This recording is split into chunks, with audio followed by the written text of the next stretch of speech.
Hi guys, and welcome to vlog 1, section 3 of my humanities class.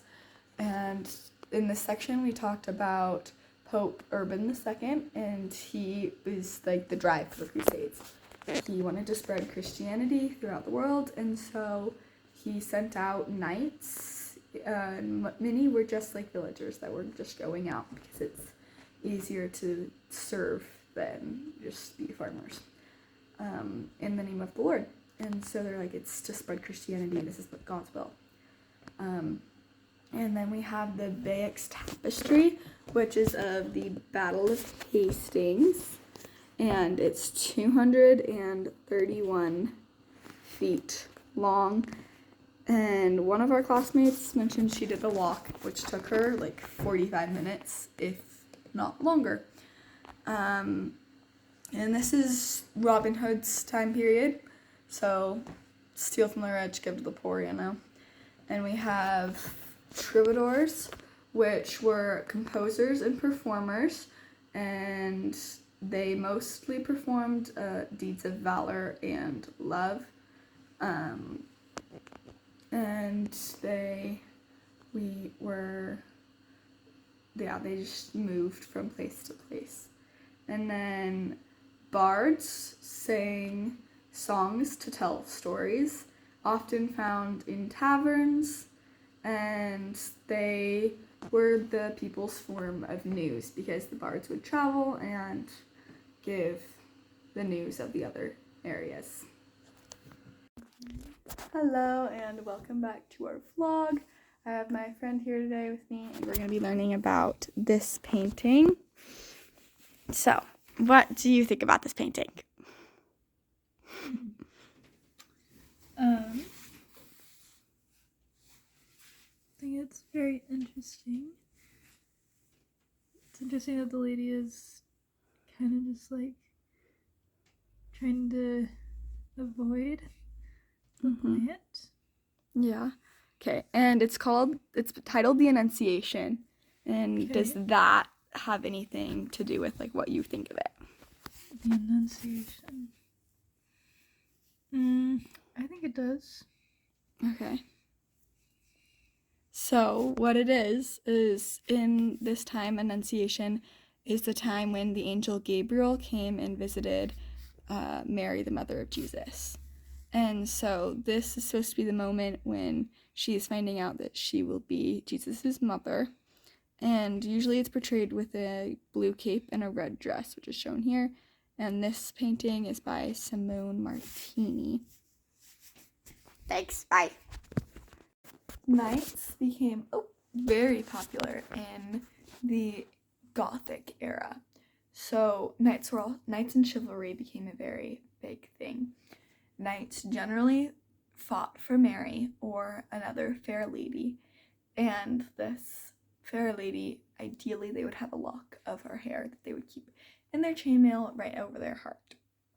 And the key thing is these ladies didn't choose if the knight said that they were going to fight for them. So sometimes knights chose, hi. This is my final! Hey, hi guys, and welcome to my vlog.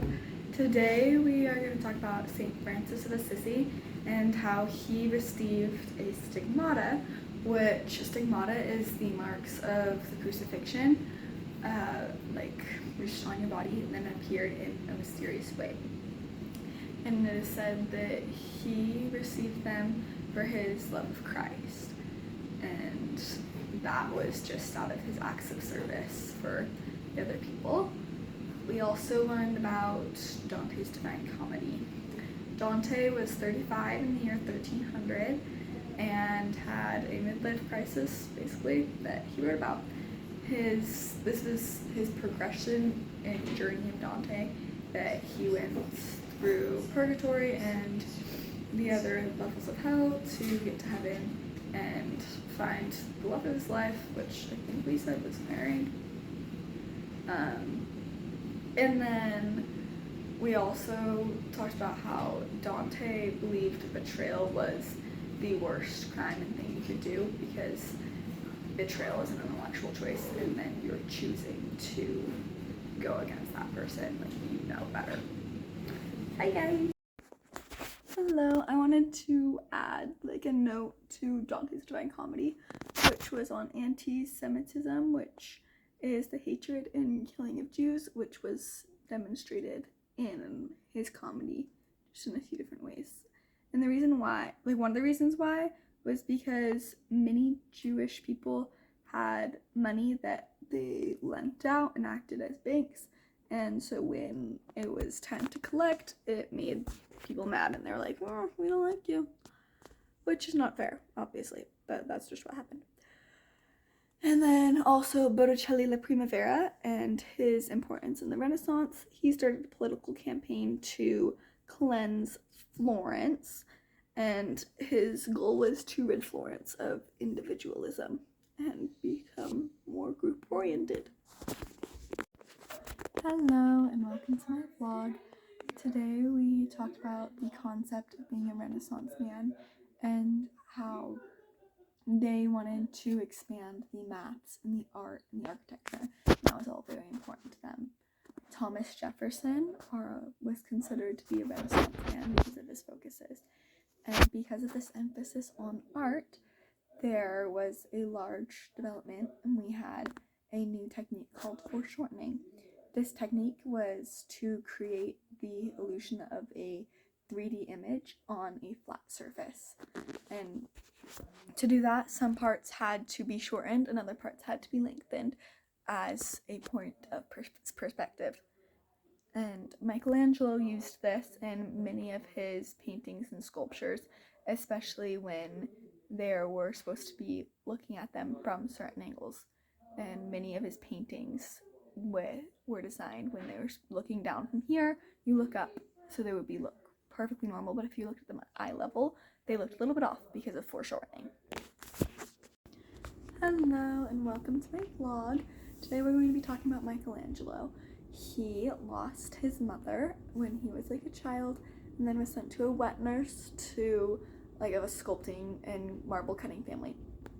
And this is when he believed he started to become a sculptor. And later he said that that gift of sculpting and marble cutting came from God. And that is recorded. We know that that's actually what he believed. And he created the Pieta Scene, which a Pieta Scene is supposed to show mercy and reverence and sorrow. This is one of the most famous Pieta scenes, and whenever it's referred to Pieta, it's referring to Michelangelo's one. And this is of Mary holding Jesus right after he was crucified. Michelangelo also sculpted David. There's some other bigger pictures of him too.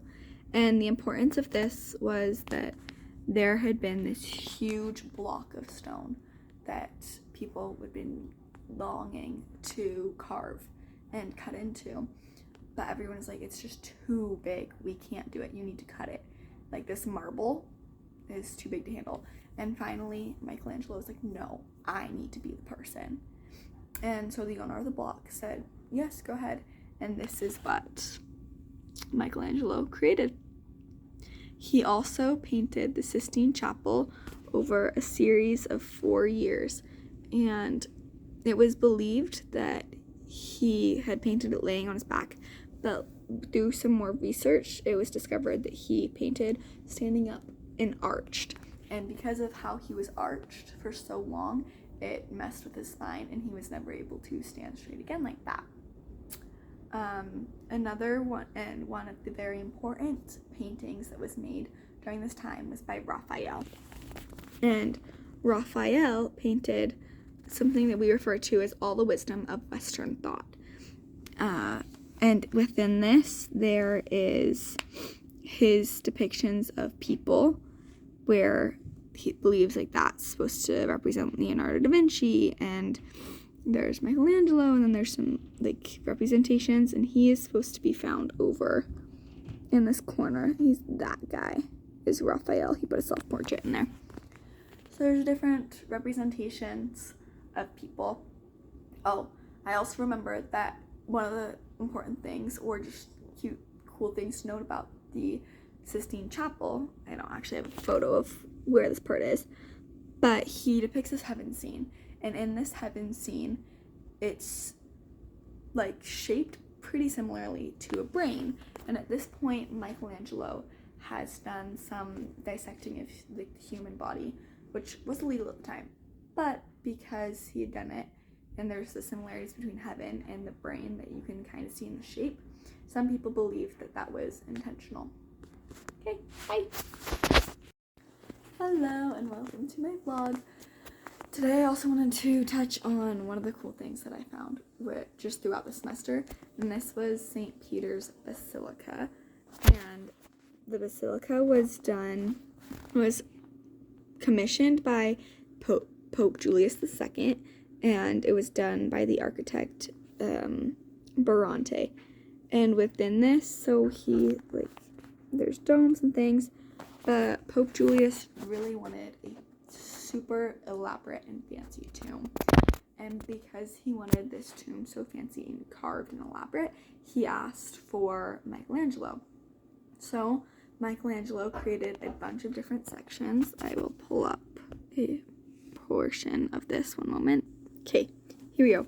So he worked so hard on it, and there's just so many different aspects of this tomb and room that Michelangelo figured this would be considered his defining piece.